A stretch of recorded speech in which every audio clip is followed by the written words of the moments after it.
प्यारे प्रभु यीशु मसीह के नाम में हम सब एकत्रित हुए हैं, आपका धन्यवाद करते हुए और आपके पवित्र नाम को आदर देते हुए।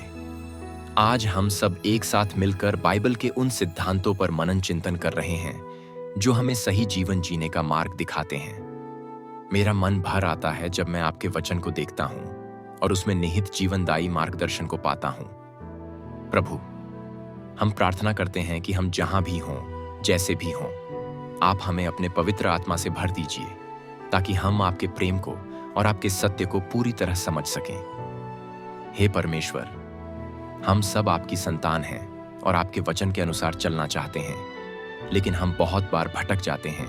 हमें माफ कीजिए, हमारे हृदय को पवित्र कीजिए और नए सिरे से हमें आपके ज्ञान से भर दीजिए। हमारी यह प्रार्थना है कि आज जब हम बाइबल के अनुसार सही जीवन जीने के 10 नियमों पर ध्यान करेंगे तो हमारी आत्मा जागृत हो जाए, हमारा मन परिवर्तित हो जाए और हमारा हृदय दया और प्रेम से भर जाए।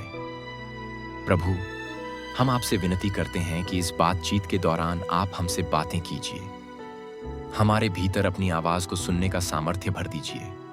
हम आपके इस जीवित और अमूल्य वचन को जानना, समझना और जीना चाहते हैं। प्रभु, यह सिर्फ शब्द न रह जाए बल्कि हमारे जीवन में फल लाए। प्रभु, बाइबल बताती है कि सबसे पहला और सबसे बड़ा नियम है कि हम आपसे अर्थात परमेश्वर से अपने पूरे हृदय, अपने पूरे मन, अपनी पूरी शक्ति और अपनी संपूर्ण बुद्धि से प्रेम करें। यह सरल लगता है पर वास्तव में बहुत गहरा है। इसका अर्थ है कि हम अपनी समस्त प्राथमिकताओं में आपको सर्वोपरि रखें, हर निर्णय और हर भावना में आपका आदर करें और आत्मिक रूप से आपके साथ जुड़े रहें। परमेश्वर, हम आपको अपना सर्वोच्च स्थान देने का संकल्प लेते हैं, लेकिन बहुत बार हमारी व्यस्तताएं, हमारी इच्छाएं और दुनिया के प्रलोभन हमें भटका देते हैं। हम आपसे प्रार्थना करते हैं कि आप हमारी आत्मा को दृढ़ करें ताकि हम कभी न भूलें कि आप पहले हैं, बाकी सब बाद में। हमारे दिलों में दृढ़ विश्वास और गहरी भक्ति जागृत कर दीजिए। हमें इस बात का बोध कराइए कि आप ही हमारे जीवन का स्रोत हैं, आप ही हमारे सृजक और उद्धारकर्ता हैं। हमें बार बार एहसास दिलाइए कि आपके बिना हमारा अस्तित्व कुछ भी नहीं और आपके साथ हमारा जीवन अनंत और सार्थक हो जाता है। हे पवित्र आत्मा, जब हम आपके दूसरे नियम पर आते हैं, जो है अपने पड़ोसी से अपने समान प्रेम करना, तो हम देखते हैं कि प्रेम की यह आज्ञा हमारे जीने का सच्चा आधार है। हमारा पड़ोसी कौन है प्रभु? हमारे आसपास के वे सब लोग जिनसे हम मिलते हैं, बातचीत करते हैं, काम करते हैं या जिनके साथ हम किसी भी प्रकार का संबंध रखते हैं। मदद करना, दया करना, दूसरों की परवाह करना, इन सभी में प्रेम झलकता है। प्रभु, हमें ऐसे हृदय दीजिए जो दूसरों की पीड़ा को समझें, उनकी जरूरतों को देखें और मदद के लिए तत्पर हो जाए। हमारे भीतर करुणा का ऐसा बहाव हो कि हम अपने स्वार्थ से परे जाकर दूसरों के लिए जीना सीखें। जब भी हम किसी जरूरतमंद को देखें तो हमें उसी प्रकार संवेदनशील बना दीजिए जैसे आप हमारे प्रति संवेदनशील हैं। प्रभु, हमें हर दिन याद दिलाते रहिए कि जिस प्रकार आप हमसे निस्वार्थ प्रेम करते हैं, उसी प्रकार हम भी अपनों और परायों सबसे प्रेम करें। प्रभु, तीसरा नियम है पाप से दूर रहना, बुराई से बचना, दुष्टता को त्यागना और पवित्रता का जीवन जीना। यह सुनने में बहुत सीधा लगता है, लेकिन अक्सर हमारी कमजोरियां हमें फंसा लेती हैं। हम कई बार क्रोध में, ईर्ष्या में, लालच में, असत्य बोलने में या किसी भी तरह के बुरे कर्म में उलझ जाते हैं। बाइबल कहती है कि पाप की मजदूरी मृत्यु है, परंतु परमेश्वर का वरदान अनंत जीवन है। प्रभु, हमें सचमुच पाप से घृणा करना सिखा दीजिए। हमारे भीतर यदि कोई भी अंधेरा कोना बचा है, कोई भी छिपी हुई दुष्टता है, उसे उजागर कर दीजिए और उसे अपने पवित्र प्रकाश से दूर कर दीजिए। कभी कभी हम अनजाने में पाप करते हैं, कभी जानबूझकर करते हैं।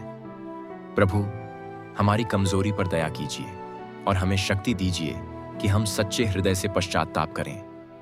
पवित्र आत्मा, जब भी हम पाप की ओर झुकें, हमें तुरंत चेतावनी दीजिए ताकि हम संभल जाएं और वापस आपके मार्ग पर लौट आए। हम चाहते हैं कि हमारे जीवन में आपके पवित्र नाम की महिमा प्रकट हो।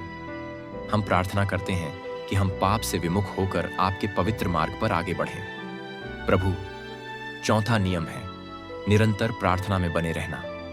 आपके वचन में लिखा है कि बिना रुके प्रार्थना करते रहो। कई बार हम सोचते हैं कि प्रार्थना का समय कुछ मिनटों या कुछ घंटों का होता है और उसके बाद हम अपनी दिनचर्या में व्यस्त हो जाते हैं। लेकिन प्रभु, आप हमें सिखा रहे हैं कि हमारा मन हर पल आपसे जुड़ा रहे, निरंतर संवाद में रहे। जब हम उठते हैं, बैठते हैं, चलते हैं, काम करते हैं, हमारा मन आपके प्रति जागरूक रहे, क्योंकि प्रार्थना आपके साथ एक जीवंत संबंध है, जहां हम सिर्फ मांगने नहीं जाते बल्कि आपके साथ फेलोशिप में बने रहते हैं। हमें यह समझ दीजिए कि प्रार्थना कोई औपचारिकता नहीं है, बल्कि आत्मा की सांस है। जिस तरह हम सांस लिए बिना जीवित नहीं रह सकते, उसी तरह प्रार्थना के बिना हमारी आत्मिक उन्नति संभव नहीं है। हम जब भी आपकी ओर पुकारें, हमें इस बात का यकीन रहे कि आप सुन रहे हैं और उत्तर देंगे। चाहे वह उत्तर तुरंत न मिले, पर आपका समय और आपकी योजना सर्वोत्तम है। आज हम सब प्रार्थना करते हैं, हे प्रभु, हमें प्रार्थना में ठहरना सिखाइए, हमें थकने या ऊबने न दीजिए। जब हमारी हिम्मत टूटने लगे तो हमें याद दिलाइए कि आप हमारी सुन रहे हैं और हम आपके हाथों में सुरक्षित हैं। प्रभु, 5वां नियम है आपके वचन का अध्ययन करना, उसे अपने हृदय में संजोना और उसके अनुसार चलना। बाइबल हमारे लिए जीवन का मार्गदर्शक है। ये सिर्फ शब्द नहीं, जीवित परमेश्वर का जीवित वचन है जो हमें सही राह दिखाता है। जब हम आपके वचन का अध्ययन करते हैं तो हम आपकी इच्छा समझने लगते हैं, हम आपके चरित्र को जानने लगते हैं, हम अपनी गलतियों को पहचानने लगते हैं। आपकी अनुग्रहपूर्ण शिक्षाएं हमारे मन को परिवर्तित करती हैं और जीवन को अर्थपूर्ण बनाती हैं। लेकिन कई बार हम आलस्य कर जाते हैं, हम समय निकालने में कंजूसी करते हैं, हम दुनिया की बातों में मशगूल हो जाते हैं और आपका वचन पीछे छूट जाता है। प्रभु, हमारे दिलों में आपके वचन के लिए भूख और प्यास जगा दीजिए। हम चाहें तो दिन में कम से कम 1 अध्याय पढ़ें या कुछ पदों पर मनन करें, कुछ समय मौन बैठकर उन्हें अपने जीवन में उतारें। जब हम पढ़ें तो पवित्र आत्मा हम पर प्रकट कीजिए कि कैसे इन पदों को हम आज अपनी परिस्थितियों में लागू कर सकते हैं। जब हम भटकें तो आपका वचन हमें सचेत करे। जब हम कमजोर हों तो आपका वचन हमें साहस दे। जब हम संशय में हों तो आपका वचन हमें राह दिखाए। प्रभु, हमें ऐसी लालसा दीजिए कि हम आपके वचन पर मनन करें दिन और रात, और उसका फल हमारे जीवन में दिखाई दे। प्रभु, 6वां नियम है सेवा भाव और दूसरों की भलाई करना। आपने स्वयं अपने जीवन से यह दिखाया कि महानता सेवा करने में निहित है, न कि राज्य करने में। आपने अपने चेलों के पैर धोए, बीमारों को चंगा किया, भूखों को भोजन कराया और प्यासों को जीवन जल दिया। आपने बिना किसी भेदभाव के सभी से प्रेम किया और सबकी सहायता की। प्रभु, हमें आपका अनुकरण करने की इच्छा दीजिए। हमें स्वार्थ से मुक्त करके परमार्थी बना दीजिए। जब भी हम किसी जरूरतमंद को देखें, हमें उस तक पहुंचने का साहस दीजिए। सेवा के लिए सिर्फ धन या संसाधनों की आवश्यकता नहीं, बल्कि प्रेम और करुणा से भरा दिल भी चाहिए। यदि हमारे पास कुछ भी नहीं है, तब भी हम अपने शब्दों से, अपनी प्रार्थनाओं से, अपनी उपस्थिति से किसी को सांत्वना दे सकते हैं।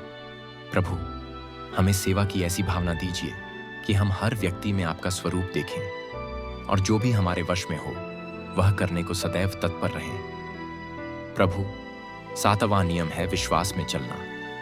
बाइबल हमें बताती है कि बिना विश्वास के परमेश्वर को प्रसन्न करना असंभव है। विश्वास हमें अंधकार से प्रकाश में लाता है, हमें दिखाता है कि जब सब कुछ असंभव दिखता है, तब भी परमेश्वर एक मार्ग बनाते हैं। कई बार हमारी परिस्थितियां प्रतिकूल होती हैं, हमारे हालात ऐसे होते हैं कि हमें आशा की कोई किरण नहीं दिखती। लेकिन प्रभु, आपने हमें कभी नहीं छोड़ा। जब भी हम अपने भूतकाल की ओर देखते हैं, हमें दिखाई देता है कि आपने हर संकट में हमारी रक्षा की, हमें बाहर निकाला और हमारे जीवन को नई दिशा दी। आज हम फिर से अपने विश्वास को दृढ़ करते हैं। चाहे हमारी समझ पूरी ना हो, चाहे हमारे पास सारी जानकारी ना हो, हम आप पर भरोसा रखेंगे, क्योंकि आप सर्वज्ञ, सर्वशक्तिमान और प्रेम से परिपूर्ण परमेश्वर हैं, जो अपना वचन कभी नहीं तोड़ते। जब हम अपनी कठिनाइयों का समाधान न देख सकें, तब भी हम भरोसा रखेंगे कि आप मार्ग दिखाएंगे। जब हमारे सपने टूट जाएं, तब भी हम आपको थामे रहेंगे, क्योंकि हमारा विश्वास है कि आप बुराई को भलाई में बदल सकते हैं। प्रभु, हमें ऐसा विश्वास दीजिए जो कभी डगमगाए नहीं, चाहे तूफान कितना भी बड़ा क्यों ना हो। प्रभु, 8वां नियम है पश्चाताप और क्षमा प्राप्त करना तथा स्वयं क्षमा करना। हम सब पापी हैं, हम सब गलतियां करते हैं।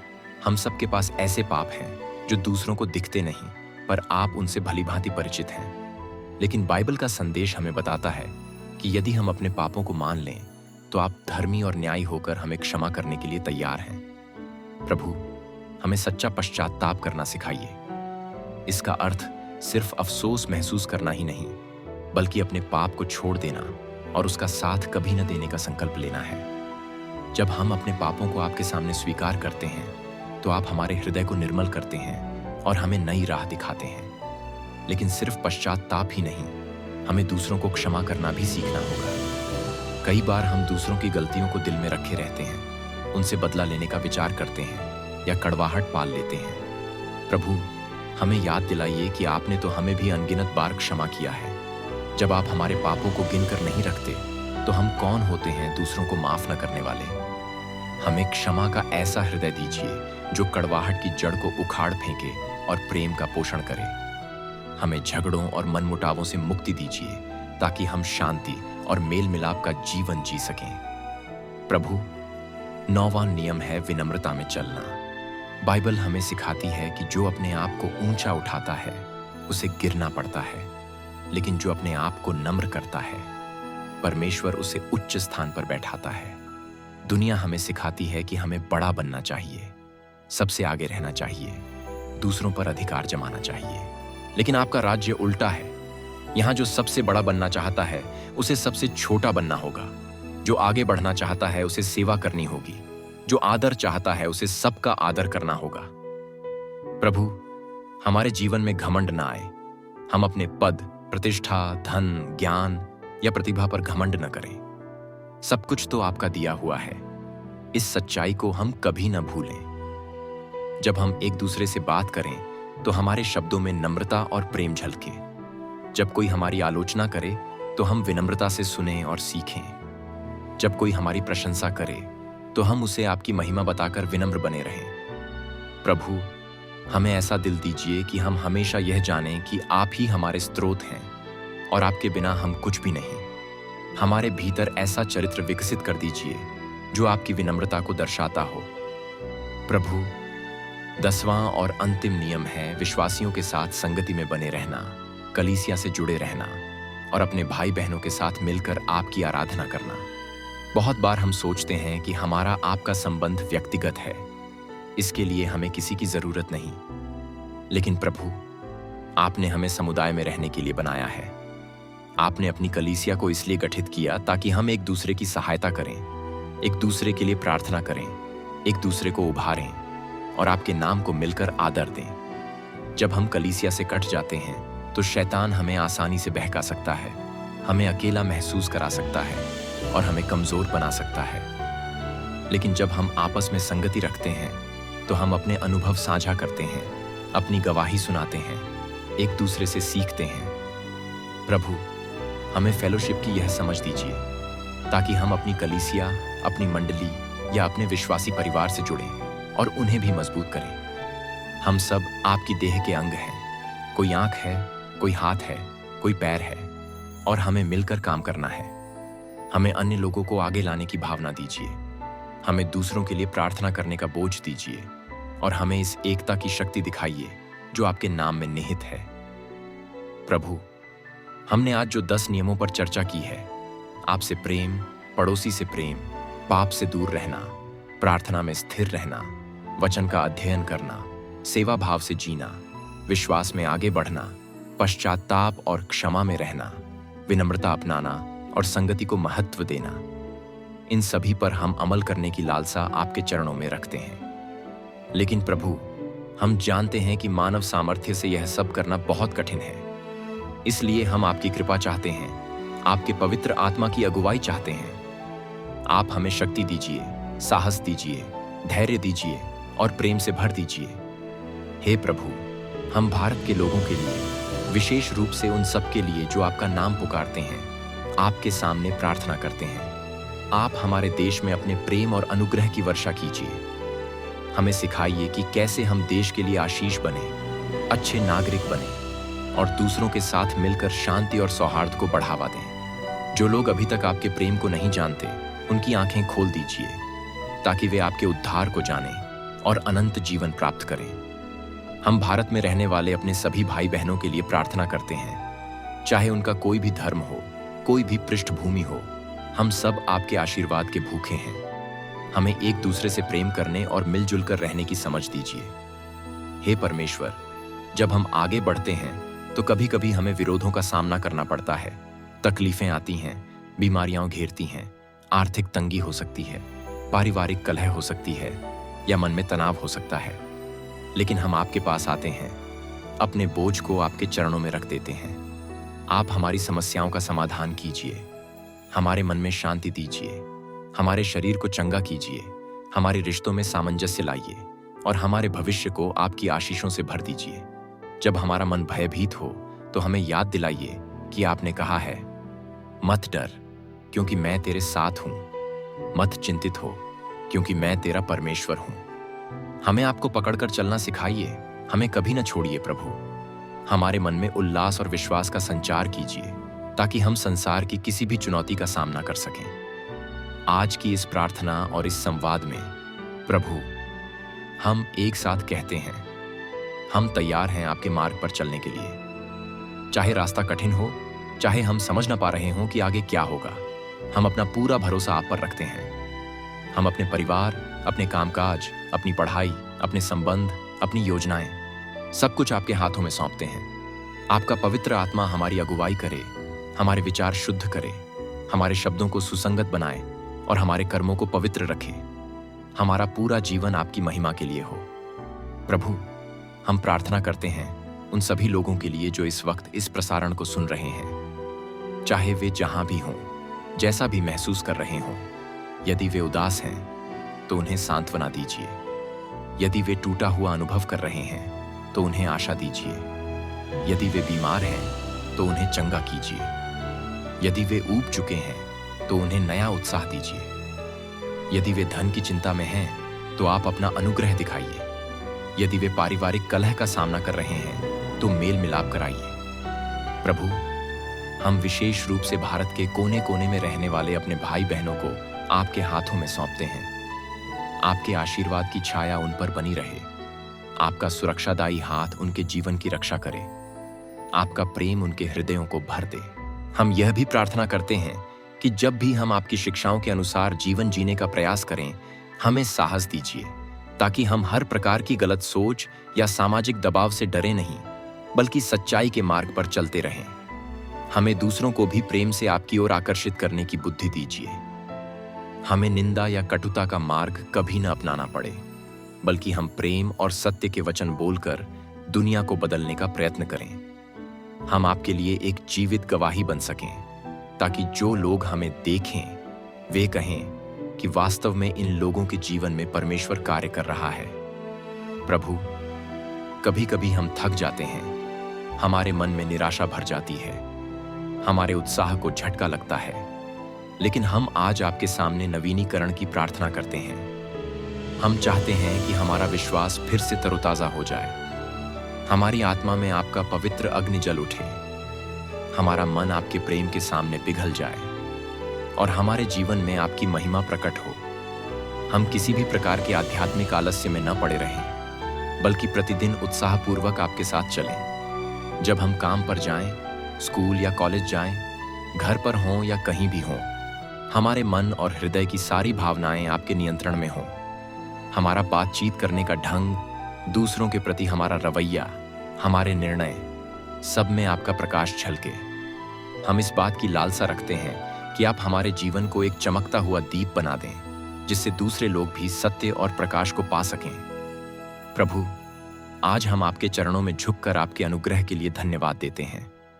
आप हमारे भीतर काम कर रहे हैं, हमें निरंतर अपनी ओर खींच रहे हैं। कभी कभी हम उदासीन हो जाते हैं, लेकिन आपकी करुणा अनंत है, आपका धैर्य अद्भुत है। हम आपके इस प्रेम को कभी भी योग्य नहीं थे, फिर भी आपने हमें स्वीकार किया। आपका बलिदान, आपकी सूली पर दी गई कुर्बानी हमारे सभी पापों का प्रायश्चित है। आपने हमें स्वतंत्र कर दिया, बेड़ियां तोड़ दी, एक नया जीवन दे दिया। हम आपके उद्धार को कभी हल्के में न लें, बल्कि उसे पूरे आदर के साथ स्वीकार करें। जब भी शत्रु हमें दोषी ठहराने का प्रयास करे, जब भी हमारे मन में अपराध बोध आए, हमें स्मरण रहे कि आपने पहले ही कीमत चुकाई है और हमें अपना समझकर गले लगा लिया है। हम प्रभु चाहेंगे कि आने वाले दिनों में हम बाइबल के इन 10 नियमों को अपनी दिनचर्या में ढालें। हम चाहेंगे कि हम थोड़े थोड़े कदम उठाएं, अपने व्यवहार को बदलें, अपने रिश्तों में प्रेम लाएं, अपनी सोच को शुद्ध करें, अपने शब्दों को सौम्य बनाएं और अपनी आत्मा को आपके आत्मा के साथ एक रखें। यह रातों रात नहीं होगा, लेकिन हम आपके साथ हर दिन एक कदम आगे बढ़ना चाहते हैं। हम समझते हैं कि पवित्रता और धार्मिक जीवन एक यात्रा है जिसमें हम रोज आगे बढ़ते हैं। कभी गिरते हैं, फिर उठते हैं, फिर आपके हाथों को थामकर चलते हैं। प्रभु, हम अपने जीवन में एक ताजा आरंभ चाहते हैं। हम जितने भी लोग यह प्रार्थना सुन रहे हैं, सबकी हार्दिक इच्छा है कि हम बेहतर इंसान बने, ऐसे इंसान जो आपके चरित्र को प्रतिबिंबित करें। हमें हमारी व्यक्तिगत कमजोरियों पर विजय पाने की शक्ति दीजिए। हमें गलत आदतों से छुटकारा दिलाइए। हमें अपने अंदर के डर, अविश्वास, नकारात्मकता, ईर्ष्या, गुस्से, लालच, अहंकार, इन सब पर विजय पाने की शक्ति दीजिए। जब हम इन चीजों से लड़कर थक जाएं, तब आपका पवित्र आत्मा हमें नया बल दे। जब हम अकेलापन महसूस करें, तब हमें स्मरण रहे कि आप हर पल हमारे साथ हैं। जब हमें लगे कि कोई हमारी बात नहीं समझता, तब आपकी आवाज हमारे कानों में गूंजे और हमें सांत्वना दे। हम आपके वचन का आभार व्यक्त करते हैं जिसने हमें दिशा दी। हम उन सब अध्यापकों, पास्टर्स, उपदेशकों या मित्रों का भी धन्यवाद करते हैं जिन्होंने हमें आपके वचन से परिचित कराया। हम उनके लिए भी प्रार्थना करते हैं कि आप उनका मार्गदर्शन करें और उन्हें आशीष दें। हम उस परिवार के लिए प्रार्थना करते हैं जिसमें हम जन्मे हैं। हो सकता है कुछ लोगों का परिवार ईसाई न हो या उनके घर पर आपके नाम को मानने वाले बहुत कम हों, लेकिन प्रभु, आप ऐसे घरों में भी शांति और सामंजस्य लाइए। उनका मार्गदर्शन कीजिए ताकि वे आपके प्रेम को जानें। आप हमारी दुनिया में अनेक माध्यमों से कार्य कर रहे हैं। कभी कभी किसी गीत से, किसी लेख से, किसी गवाही से या किसी मित्र की सलाह से। हम आपको खुला रास्ता देते हैं कि आप जैसे चाहें हमारी जिंदगी में काम कीजिए। हम यह भी प्रार्थना करते हैं कि जो लोग इस समय किसी बड़े फैसले के मोड़ पर खड़े हैं, आप उन्हें अपनी बुद्धि दीजिए। किसी को शायद नौकरी के बारे में निर्णय लेना हो, किसी को विवाह के बारे में, किसी को शिक्षा के बारे में, किसी को व्यवसाय के बारे में। प्रभु, आप हमसे बेहतर जानते हैं कि हमारे लिए क्या सही है, इसलिए हमारी आंखें खोल दीजिए और हमें सच्चाई की ओर बढ़ाइए। जिन दरवाजों को आप बंद करना चाहते हैं, वे बंद कर दीजिए और जिन दरवाजों को आप खोलना चाहते हैं, वे खोल दीजिए। हमें इतना विवेक दीजिए कि हम आपकी आज्ञा के विरुद्ध जाकर अपने जीवन को उलझन में न डाल लें। हे परमेश्वर, हमारी राष्ट्र और हमारी दुनिया इन दिनों कई तरह की चुनौतियों का सामना कर रही है। पर्यावरणीय संकट, आर्थिक असमानता, स्वास्थ्य संबंधी समस्याएं, राजनीतिक उथल-पुथल और अनेक सामाजिक तनाव। हम आपके सामने यह सब रखते हैं। आप हमें अपने स्तर पर जिम्मेदारी निभाने की समझ दें। हमें अपने संसाधनों का सदुपयोग करना सिखाएं। हमें आदर्श नागरिक बनाएं, जो न सिर्फ अपने अधिकारों की मांग करें, बल्कि अपने कर्तव्यों को भी पूरा करें। हमें हमारी धरती की देखभाल करने का सही तरीका समझाएं। हमें यह भी स्मरण रहे कि हम इस धरती के रखवाले हैं, न कि इसके मालिक। जब हम दूसरों के प्रति असंवेदनशील हों, तो हमें झकझोरें। जब हम अपराध या अन्याय को बढ़ावा दे रहे हों, तो हमें जागृत करें। प्रभु, आपकी इच्छा है कि हम शांति से रहें और सबको शांति से रहने दें। हमें वैसा ही बनाइए। आज इस लंबी प्रार्थना और मनन के दौरान, हे पवित्र आत्मा, आप हमारे चारों ओर मंडराते रहिए, हमें प्रेरित करते रहिए और हमारे भीतर काम करते रहिए। हम चाहते हैं कि इस संदेश के बाद हमारे जीवन में स्पष्ट बदलाव आए। हम केवल श्रोताओं की तरह न रहें, बल्कि कर्ताओं की तरह आपके निर्देशों पर अमल करें। जब बाइबल कहती है कि हमें दयालु होना चाहिए, तो हम दयालु बने। जब वह कहती है कि हमें उदार होना चाहिए, तो हम उदार बने। जब वह कहती है कि हमें क्षमा करना चाहिए तो हम क्षमा करें। जब वह कहती है कि हमें सच्चाई बोलनी चाहिए तो हम सच्चे बने। आपकी शिक्षा हमारे जीवन का अभिन्न हिस्सा बन जाए और हम अपनी बातों से नहीं बल्कि अपने कामों से आपकी गवाही दें। हे प्रभु, अंत में हम आपके चरणों में नतमस्तक होते हुए आपको धन्यवाद देते हैं। धन्यवाद करते हैं कि आपने इस समय को आशीषित किया और हमें अपने अमूल्य वचन को समझने का अवसर दिया। हम धन्यवाद करते हैं कि आप हमें कभी नहीं छोड़ते और हमारे हर प्रयास में हमारे साथ रहते हैं। हम चाहते हैं कि हम दिन प्रतिदिन आपके और निकट आ सकें, आपके स्वरूप में ढल सकें और आपके राज्य के विस्तार के लिए कार्य कर सकें। हमारे जीवन को अपने उपयोग के योग्य बनाइए ताकि हम दूसरों को भी आपके पास ला सकें। हमें रोशनी का एक छोटा सा दीपक बना दीजिए जो अंधेरी जगहों को रोशन करे। अब प्रभु, हम इस समय को आपके हाथों में सौंपते हैं। आपका पवित्र आत्मा जो कुछ भी हम में बोया है उसे फलवंत कीजिए। हमारे हृदय को इस वचन से भर दीजिए ताकि हम कभी न भूलें कि आपने हमें किन शिक्षाओं से अवगत कराया है। हम उस वचन को अपने हृदय में बांधकर चलें ताकि हम पाप न करें और आपके मार्ग पर स्थिर रहें। जब भी हम ठोकर खाने लगें, आपको पुकारें। जब भी हम अकेलापन महसूस करें, आपको पुकारें। जब भी हम असफल हों, आपके पास लौट आएं। जब भी हमें सफलता मिले, उसका श्रेय आपको दें और नम्र बने रहें। हमें इस सत्य की गहराई समझाइए कि जीवन का असली अर्थ केवल आपके साथ मिलने में है। हमारे अंदर अपनी इच्छा पैदा कीजिए कि हम इस जीवन को आपकी योजनाओं के अनुसार जिएं, आपकी महिमा के लिए जिएं और आपके नाम को ऊंचा उठाएं। परमेश्वर, हम में से कोई भी परिपूर्ण नहीं, लेकिन आप हमें परिपक्व बना रहे हैं। हम में से कोई भी अपने पुराने पापों का दास नहीं रहना चाहता, इसलिए हमें पूर्ण स्वतंत्रता दीजिए। हम में से कोई भी अपने दोषों की गुलामी में नहीं रहना चाहता, इसलिए हमें नई सोच, नया दिल और नई आशा दीजिए। हे प्रभु, हम यह भी जानते हैं कि आपका प्रेम सारी सीमाओं, सारी बाधाओं से परे है। आप केवल ईसाइयों के परमेश्वर नहीं, आप सारे जगत के परमेश्वर हैं। जो कोई भी सच्चे मन से आपको पुकारेगा, आप उसके लिए रास्ते खोलेंगे। आप किसी को नहीं ठुकराते जो आपके पास आता है, चाहे उसकी पृष्ठभूमि कैसी भी हो। इसलिए हम सभी लोगों के लिए प्रार्थना करते हैं, चाहे वे किसी भी मत या विचारधारा के हों, कि वे आपके प्रेम को समझ सकें, आपकी आशीषों को ग्रहण कर सकें और अपने जीवन को सुंदर बना सकें। प्रभु, अब हम इस प्रार्थना को विराम देते हुए भी आपके उपस्थिति में बने रहना चाहते हैं। आप हमारी सांसों में हैं, हमारे विचारों में हैं, हमारी भावनाओं में हैं। जब हम इस सभा या इस प्रसारण से जाएं, तब भी आप हमारे साथ चलेंगे, क्योंकि आपने कहा है, मैं तुम्हें कभी न छोड़ूंगा और कभी न त्यागूंगा। हम आपको अपने साथ लेकर चलें, जीवन के हर क्षेत्र में। आपके प्रकाश से चमकते हुए इस दुनिया को थोड़ा सा और बेहतर बनाने का प्रयास करें। जब हमारे आसपास नकारात्मकता बढ़े, तब हम सकारात्मकता की किरण फैलाएं। जब लोग डर में हों, हम आशा के दूत बने। जब लोग टूटे हों, हम उन्हें प्रेम से जोड़ें। जब लोग अंधकार में हों, हम आपके प्रकाश को उनके सामने रखें। यही हमारी प्रार्थना है प्रभु, कि हम आपको और गहराई से जानें, आपके अनुग्रह को और स्पष्टता से समझें, आपके प्रेम को और प्रकट रूप में अनुभव करें और दूसरों तक उसे पहुंचाएं।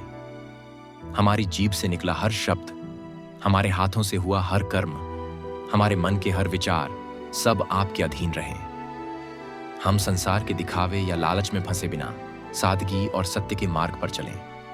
हमें इस मार्ग पर आनंद आता है, क्योंकि आप हमारे साथ हैं। अब हे प्रभु यीशु, हम अपनी प्रार्थना को आपके पवित्र, सामर्थी और उद्धारकारी नाम में सील करते हैं।